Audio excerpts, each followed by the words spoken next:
Título: Respondiendo al propósito eterno. Respondiendo al propósito eterno.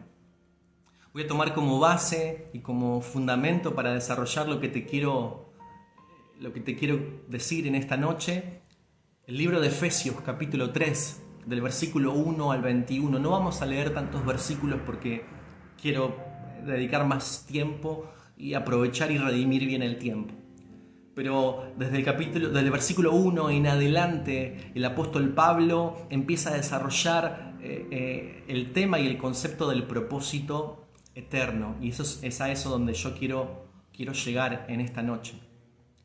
Y te lo voy a resumir en pocas palabras. Pablo utiliza la frase de propósito eterno en el contexto en el cual está hablando del misterio a los gentiles. En el contexto en el cual está desarrollando cómo en Cristo por la fe somos uno.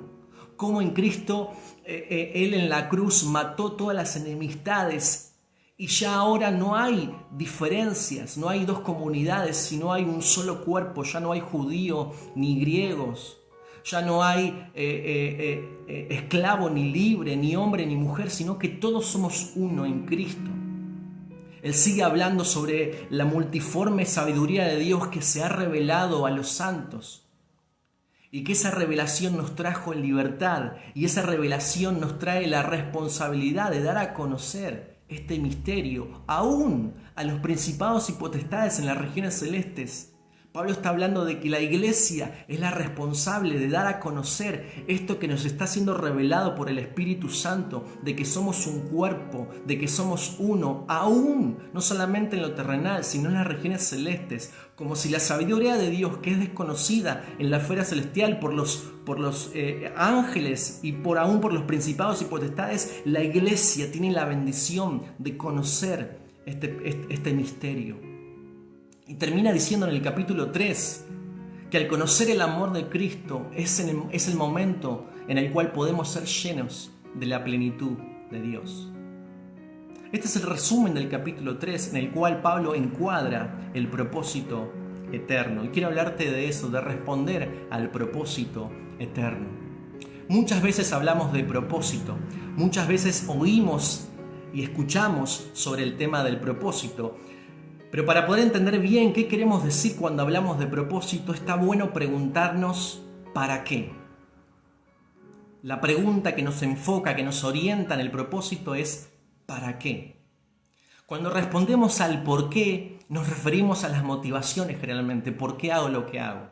Cuando respondemos al cómo, estamos hablando generalmente de los métodos, las formas y la manera en que llevamos adelante las cosas. Pero cuando podemos responder a la pregunta ¿para qué?, estamos buscando una respuesta que nos enfoca y nos direcciona en el propósito. ¿Para qué hago lo que hago? ¿Para qué la iglesia hace lo que hace? ¿Para qué la iglesia fue establecida? ¿Para qué me involucro en tal o cual actividad? ¿Para qué invierto mi dinero en eso o en aquello? ¿Para qué invierto mi tiempo y mis recursos en algunas cosas? Cuando respondo a la pregunta ¿para qué?, estoy buscando y me estoy orientando al propósito.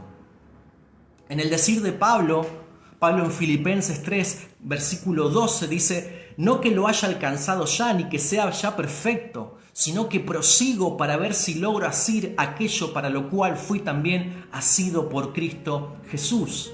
En otras palabras, Pablo estaba diciendo que él avanzaba, que él no se detenía. Él dice prosigo. Prosigo tiene que ver con avanzar, seguir en pro de algo, de una meta, para alcanzar aquello por lo cual fue alcanzado por Jesucristo. Pablo entendía lo que era el propósito eterno. En base a lo que Pablo estaba desarrollando en Filipenses, entendemos que todos somos alcanzados por una razón. Más allá de lo que conocemos en Juan 3:16, que de tal manera el Padre nos amó que envió a Cristo a pagar la deuda del pecado y así lograr la reconciliación de Dios Padre con nosotros sus hijos, hay una tarea, hay una asignación, hay una misión que tenemos que alcanzar, por lo cual Cristo nos alcanzó. Porque no es que nosotros buscamos a Dios, sino que siempre la iniciativa fue de Dios. Respondemos a su amor, respondemos a su iniciativa. Y Él nos alcanzó no solamente para darnos salvación, sino porque hay una asignación, hay una misión, hay una tarea, por lo cual tenemos que responder. Y eso lo llamamos propósito. ¿Y por qué es importante entender esto? Porque conforme a como hayamos respondido en esta vida al propósito eterno, eso va a determinar nuestra asignación en el reino, en la era venidera. Conforme a cómo hayamos respondido al propósito de Dios en esta vida, eso va a determinar nuestra asignación, nuestra misión, nuestra tarea en la era venidera. Muchos creen que en la era venidera, en la eternidad, vamos a estar recostados en una nube tocando el arpa. Pero eso no nos enseña la palabra. La palabra desarrolla que en la eternidad hay muchas cosas por hacer. Hay diferentes asignaciones en el reino que se va a establecer en la era venidera en su plenitud para los hijos. Y conforme hayamos administrado bien lo que Dios nos dio, los dones y talentos, y hayamos respondido a ese propósito, eso va a determinar nuestra asignación en la era venidera. Todos vamos a comparecer ante el tribunal de Cristo. La palabra en Romanos 14, versículo 9 al 12, 2 Corintios 5, 10, Hebreos 9, 27 nos dice que tenemos que presentarnos ante el juez justo y santo que es Jesucristo. Y nosotros no vamos a ser juzgados los hijos de Dios por eternidad, pero sí las obras de los creyentes van a ser juzgadas por galardón y recompensa, y eso va a determinar nuestra misión, nuestra asignación en la era venidera. Nuestras obras serán probadas por el fuego de la presencia de Dios, según lo que Pablo dice en 1 Corintios 3, 10 al 15. Por eso para mí es importante vivir con una perspectiva eterna. No vivir solamente en el corto plazo, no vivir con los ojos terrenales, sino entender que hay una perspectiva eterna en todo lo que hacemos. Una vez que hemos nacido de nuevo, tenemos que caminar con esta revelación, así como lo hizo Pablo. Proseguir hacia la meta, al premio del supremo llamamiento. Entonces, si vivimos con una perspectiva eterna, entonces vamos a entender ahí que el propósito, nuestra tarea acá en la tierra, también tiene que ver con eternidad. Para resumir en esta introducción, cuando hablo de propósito eterno, esto tiene que ver con entender que todo lo que hago, cada una de mis acciones, cómo administro lo que Dios me dio en esta vida, determina mi asignación en la eternidad. Por eso es importante entender el propósito eterno para nosotros. Por eso es importante entender, como decía Pablo, no pretendo haberlo alcanzado. Imaginemos a Pablo con todo lo que había hecho para el reino, sus viajes misioneros, la fundación de iglesias, cómo él tuvo esa asignación, el misterio de Cristo a los gentiles, y él le fue revelado por el Espíritu. Y aún así decía, no lo he alcanzado todavía. Lo único que sé es que debo seguir avanzando, debo seguir caminando para asir aquello por lo cual fui asido. En otras palabras, para alcanzar aquello por lo cual fui alcanzado. Todos fuimos alcanzados por una razón. No estoy subestimando o bajándole el precio a la salvación. Por favor, no me malinterpreten. Que hayamos sido salvados es extraordinario. Gracias a Jesucristo, hoy podemos disfrutar de una vida plena y eterna con Él. Pero hay algo más que el Señor quiere que hagamos en esta tierra. Hay una asignación y eso tiene que ver con propósito. Pero el propósito es eterno, porque lo que hagamos en esta vida determina nuestra asignación en la eternidad. Por eso es importante entender el para qué. Ahora, tenemos este desafío de responder al propósito eterno. Pero quiero hablarte de que tenemos que tener algunas cosas a tener en cuenta a la hora de responder al propósito eterno. Lo primero que tenemos que tener en cuenta si querés responder al propósito eterno es tus motivaciones, mis motivaciones. ¿Por qué hago lo que hago? ¿Te acuerdas que al principio te dije que cuando nos preguntamos por qué, estamos haciendo referencia a las motivaciones? ¿Por qué hago lo que hago? Porque no todas las personas responden al propósito eterno con buenas intenciones, con buenas motivaciones. Dice la palabra que nuestras obras serán probadas por el fuego, pero aún nuestras intenciones, también el juez justo y santo que es Jesucristo, las va a pesar. Porque mucha gente hace cosas buenas para el reino, mucha gente hace cosas importantes para el reino, pero sus motivaciones no son las correctas. El ego, la popularidad, el deseo de la aprobación del hombre, la búsqueda de riquezas, la fama, la ambición de poder, todos son sustitutos de la única motivación admisible en el reino. Quiero decirte, amada iglesia, que la única motivación en el reino para responder al propósito eterno es el amor. No hay otra motivación. Hay gente que hace muchas cosas para el Señor.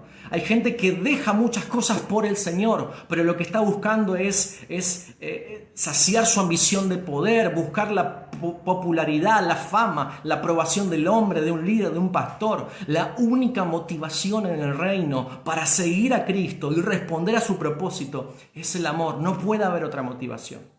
Mucha gente dice, yo hice las cosas y nunca me dieron un gracias, o nunca el pastor me agradeció, o nunca fui valorado como tendría que haber sido valorado. Quiero decirte que si lo que haces está relacionado con el aplauso de la gente, la aprobación de la gente, tu motivación no está bien enfocada. El amor a Cristo hace que la abnegación, que el negarte a vos mismo pueda ser posible y que solamente busques la recompensa eterna, el galardón en la eternidad. Por eso es importante vivir con una perspectiva eterna. Porque si tu motivador es el amor, no importa quién te vea, no importa dónde lo hagas, no importa la cantidad de gente que reciba lo que estás dando. Si lo estás haciendo para el Señor y para la gloria de Cristo y el amor de Dios es tu motivador, eso no va a ser olvidado, eso va a ser recompensado. Cada vaso de agua que entregues a una persona que esté con necesidad, no hace falta que nadie lo vea, si es visto en el cielo, es suficiente. En Juan capítulo 21, Jesús tuvo una conversación con Pedro y me apasiona esa escena. Jesús resucitado, Pedro frustrado, desilusionado, quebrantado porque había negado al Maestro. Él había hecho declaraciones fuertes, él había tenido la revelación de quién era Jesús, el Cristo, el Hijo del Dios viviente. Sin embargo, su confesión de fe y su proclama de que estaría dispuesto a dar su vida no fue consecuente con lo que hizo después, que lo negó 3 veces. Cuando Jesús resucitó, él estaba en medio de esa frustración.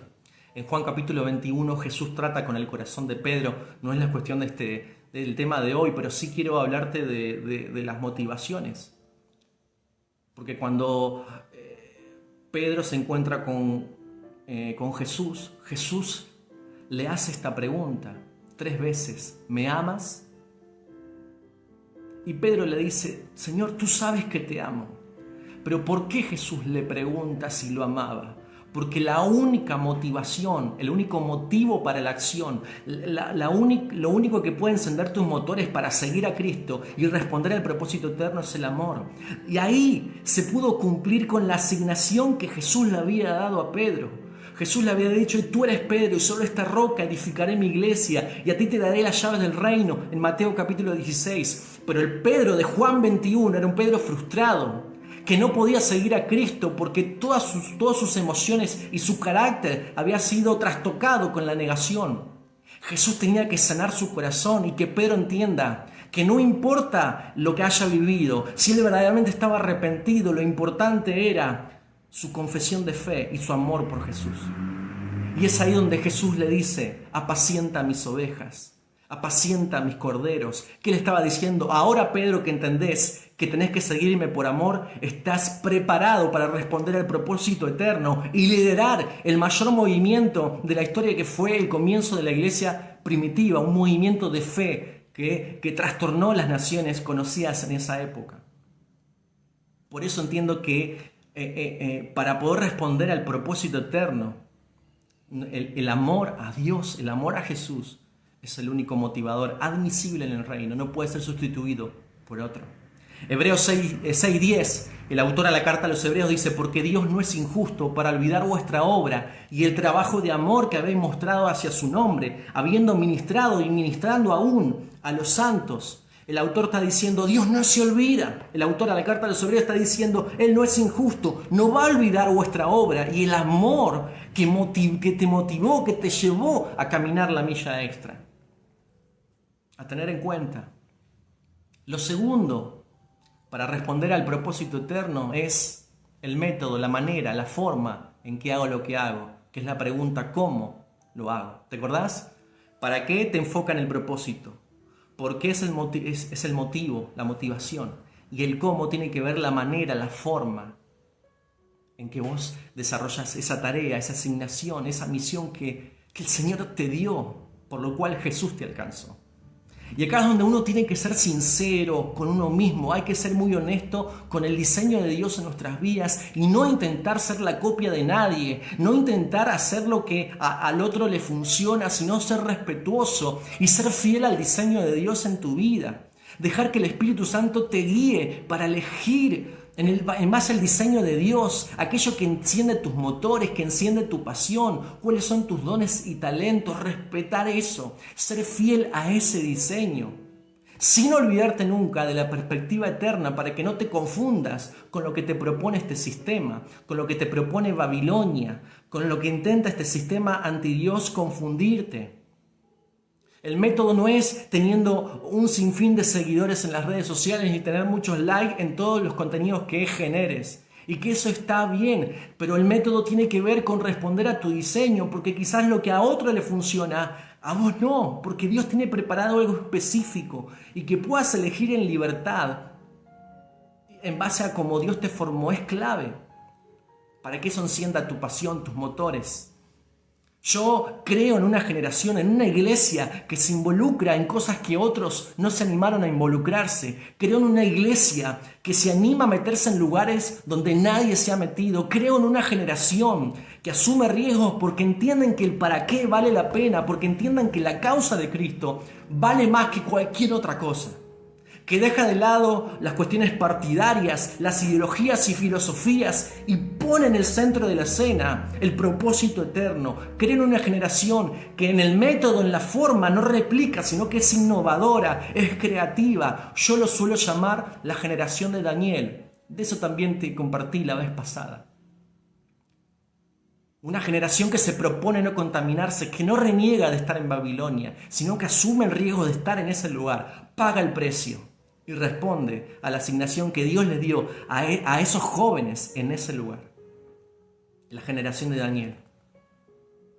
Entonces, para responder al propósito eterno, la motivación, el amor. El método, una generación que no se contamina, que es fiel al diseño de Dios. Y lo tercero, cuando pienso en cómo responder al propósito eterno, es que hagas lo que hagas. Siempre tiene que estar este pensamiento en tu cabeza. Cada vez que las personas te vean, tienen que ver a Cristo en vos y en todo lo que haces. Cada vez que las personas te vean, tienen que ver a Cristo. Y cuando vean lo que haces, cuando vean la huella que dejás, esa huella no tiene que hablar de nuestro nombre. Esa huella tiene que mostrar y levantar el nombre de Cristo. No sé si me explico. Esto es lo trascendente. Lo más importante a la hora de responder al propósito eterno es cuán parecidos a Cristo estamos siendo. No sé cuál es el área en el cual te involucraste, no sé las cosas que estás haciendo. Y esto no me estoy refiriendo a que, no sé, estés haciendo alguna actividad puntual de la comunidad de fe a la cual perteneces. Esto no me estoy refiriendo que el propósito eterno tiene que ver con tocar la guitarra o abrir la puerta de un templo. No, quiero que amplíes tu mente. Quiero desafiarte a que veas que la tarea y la asignación que dio es transversal a todas las áreas de tu vida. Y que todo lo que hagas muestre a Cristo. A eso me estoy refiriendo. Esto es trascendente. No sé en qué estás involucrado o qué es la tarea que Dios te dio o los dones y talentos que Dios puso en vos, aquello en lo cual te destacás. Pero la clave es si la gente ve a Cristo y descubre el amor de Cristo en vos y en todo lo que haces.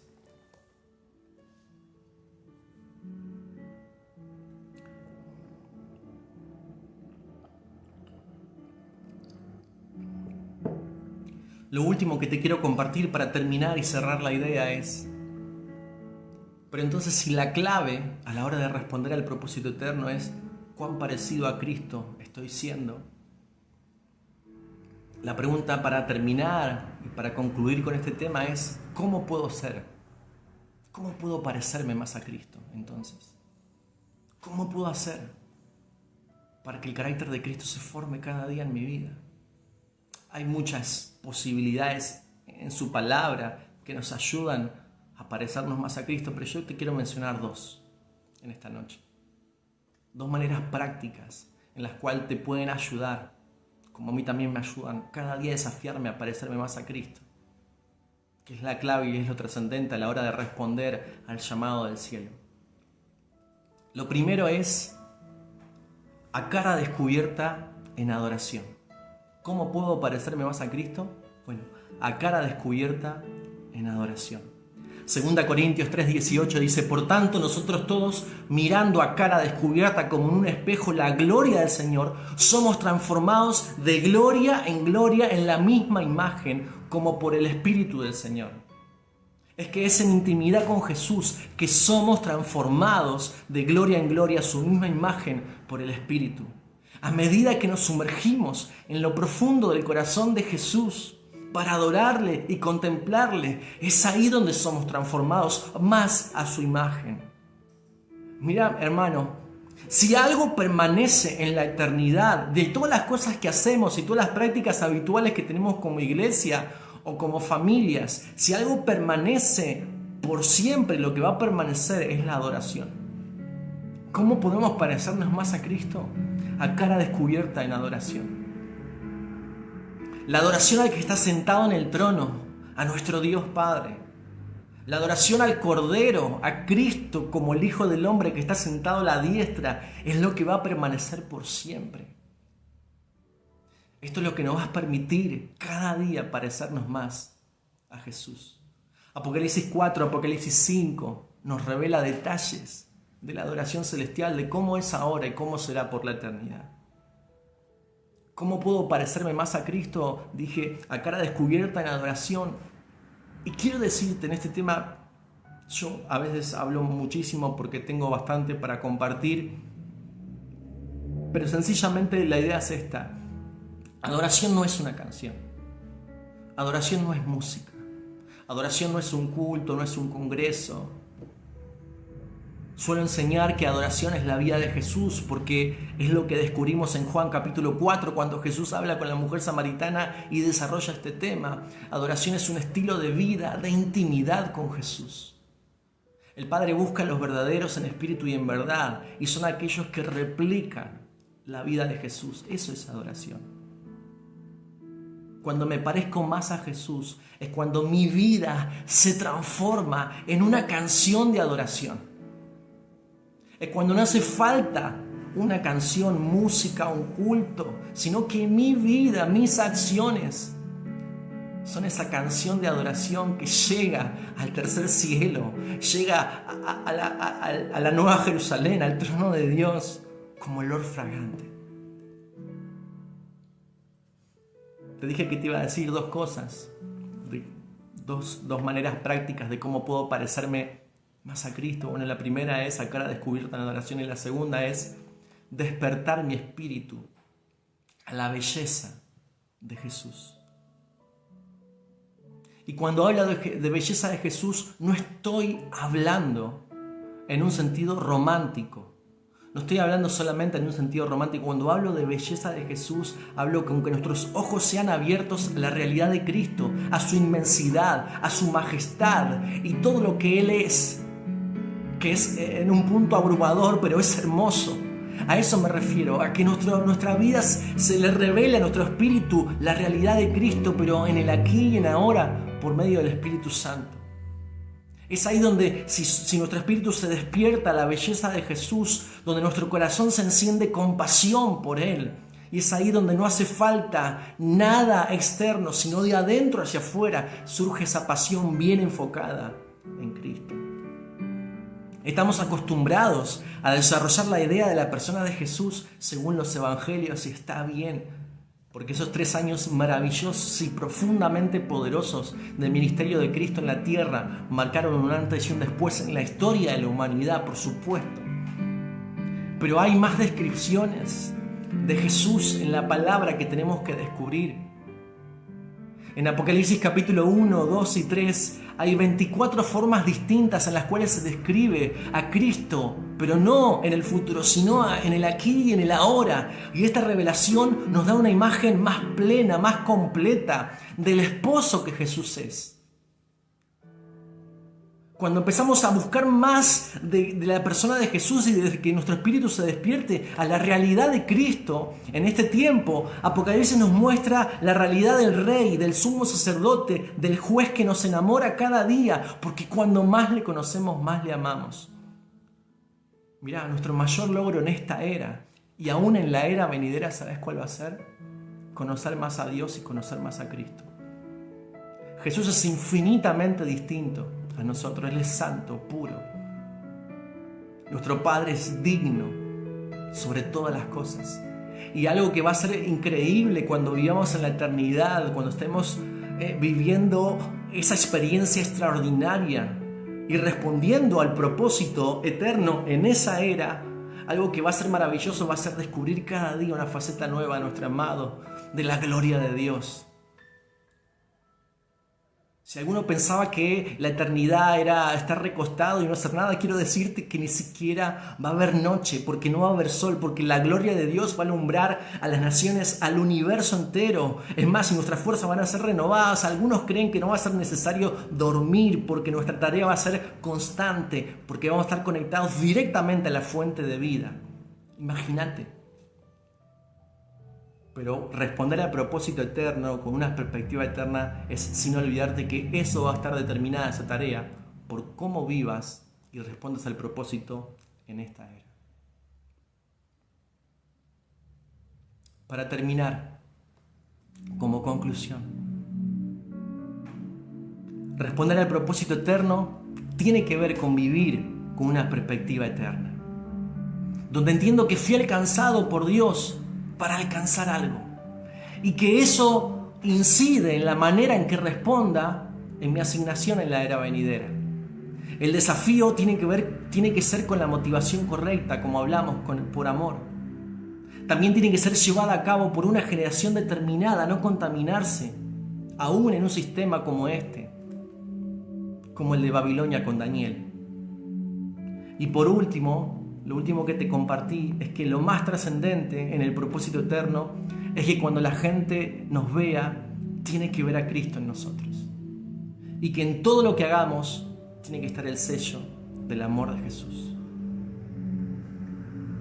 Mirá, para ser como Jesús necesitamos despertar a su belleza, a su realidad, en adoración, en obediencia, a cara descubierta, sin máscaras, sin mezclas, siendo sinceros, no poniendo excusas. Separando tiempo para postrarnos a sus pies, honrando su nombre con nuestros pensamientos, honrando su nombre con nuestras palabras, honrando su nombre con nuestras acciones, de manera que toda nuestra vida sea una canción de adoración. Así como Jesús les hizo una pregunta a los discípulos en Mateo 16:15, ¿quién dicen que soy yo? La pregunta de hoy, clave para poder responder al propósito eterno, es ¿quién es Jesús para mí? Con esto quiero terminar. Efesios 1:10, Pablo dice que el cielo y la tierra se unirán en Cristo en la dispensación de los tiempos. Pablo habla de este misterio de la voluntad de Dios, que va a haber un momento en que el cielo y la tierra se van a unir en Cristo, y eso va a ser extraordinario, porque Cristo lo hace posible, porque es la idea de Dios.